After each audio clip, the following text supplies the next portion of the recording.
Hello and welcome to Gravitas Ukraine Direct. I'm Palki Sharma reporting live from Kyiv, a city waiting for the storm. We landed here on Friday to an atmosphere of fatalistic calm. 5 days on, things are changing, and they're changing rapidly. The mood appears to be more grim. The American president has issued a statement. He says all US citizens who are not diplomats would be wise to leave Ukraine at the earliest. A warning that was long overdue, some would say. 186 miles from where I'm standing, Russia's military buildup is gaining strength. There are more troops, more missile systems, and more ultimatums. The situation is floating between diplomacy and war. 2 high-level talks have concluded, but they've not achieved anything to dial down tensions. All of these developments are being followed by the people of Ukraine, of course, very closely. They've certainly not produced a sense of panic here among the people, because years of living in a state of uncertainty has left them hardened. They're going about their daily lives. The question is, what will they do if war does indeed break out? Where will they seek cover? Well, there's an entire network of bunkers on the city's map. Bomb shelters that were abandoned decades ago, they're now being refurbished. Will these shelters survive modern warfare? We decided to find out. Earlier today, I visited a bomb shelter in central Kyiv. This is what I saw.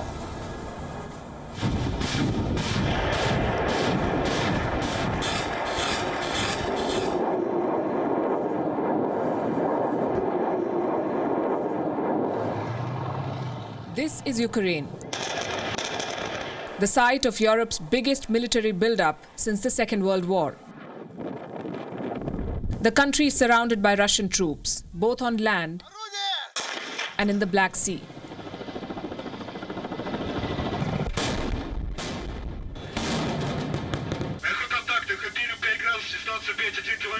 The Americans say Russia has completed 70% troop deployment for a full-scale invasion.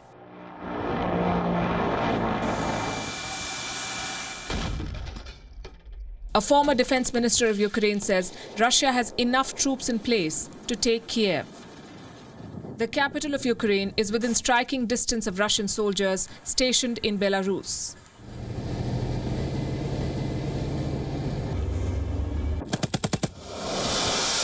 Su-35 fighter jets, S-400 missile defense systems, and thousands of Russian troops are on standby here, ready to strike when Moscow orders and hit the Ukrainian capital within minutes. How will Kyiv defend itself from Russian bombs? By preparing bomb shelters. Not 1 or 2, but thousands of them.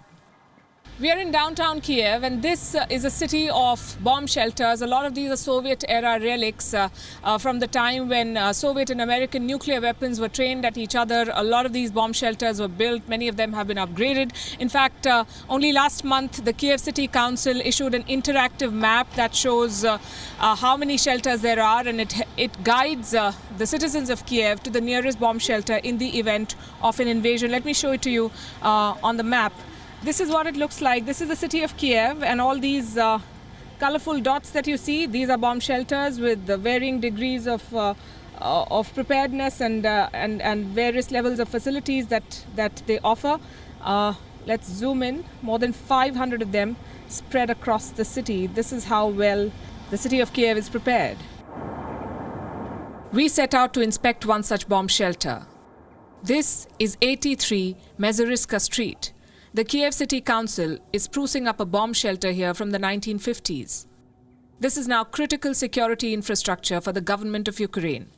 The official in charge takes us down a flight of stairs.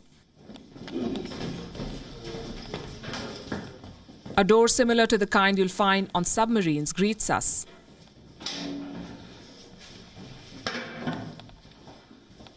Behind it lies the bunker, a bit like a cave with machines.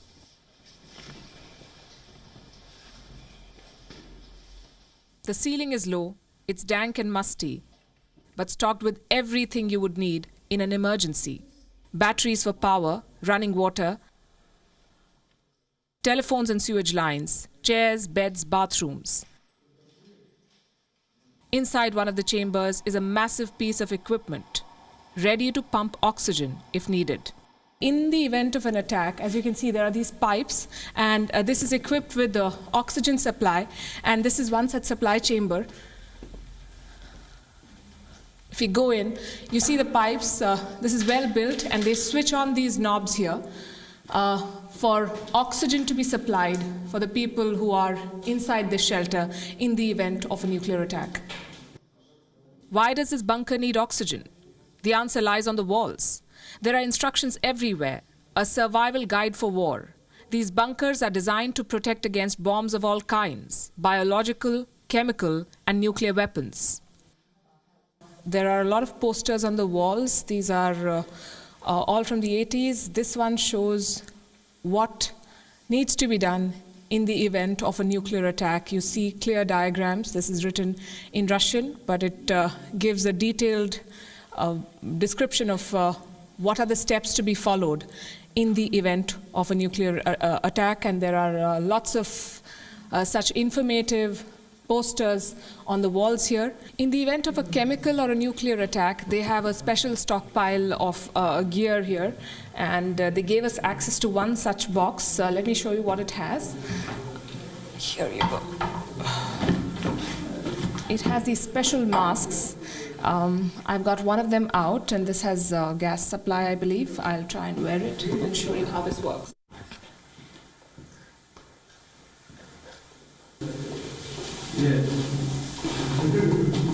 And this is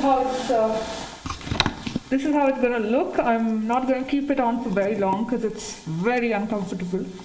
But I'll just show you how it works. So I wear this mask, and then I have this device which is supposed to help me figure out how much radiation there is. So one person from this bomb shelter goes up wearing this mask, and you go up and you switch this thing on, and this is going to detect the radiation or chemical levels in the atmosphere to determine how safe it is for others to step out. These shelters will be key to Kyiv's survival in the event of an attack. The government has posted an interactive map online with 5,000 official locations where residents can hide. More than 500 of these are from the Cold War era with built-in facilities where you can survive for days on end. The remaining 4,500 shelters include basements, underground parking lots, and passageways, also Kyiv's 47 metro stations. In case of an attack, an alarm will be sounded across the city. Sound signals like sirens and beeps will be transmitted, a message would be played out with instructions, and that's the time when Ukrainians must head to the bomb shelters. This one can house at least 150 people, we are told. This bomb shelter was built in the 1950s, and it can accommodate at least 150 people. This shelter, we are told, was built in the 1950s, and you see a lot of those old documents here. This is all in Russian or Ukrainian, and it's hard to tell what it says, but we are told that this is all the details that they have, all of these files that you see. Then you have a first aid box. I'm not sure I can open it. It has some very basic medicines, clearly not enough for 150 people, as the caretakers of the shelter say that this place can accommodate. This is old. You have a radio here. It was built in the 1950s, and I want to show you something very interesting that I just came across. Very old phones. The line is dead. This one's not working either, but interesting, relics of the past. And some numbers, I believe these are emergency numbers. So they have everything in place in case of an emergency. I'm not sure what the food supplies are going to look like. You have some basic furniture, mostly chairs, some beds, a few washrooms on that side of the building. Very basic setup, but we're talking about emergencies, of course, and not five-star accommodation.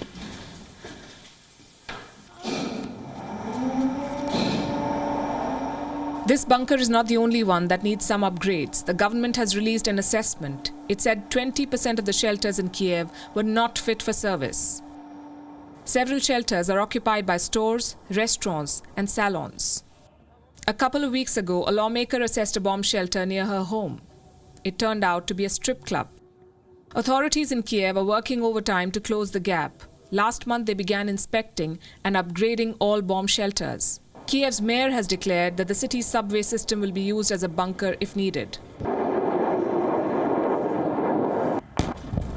The government of Ukraine is leaving nothing to chance.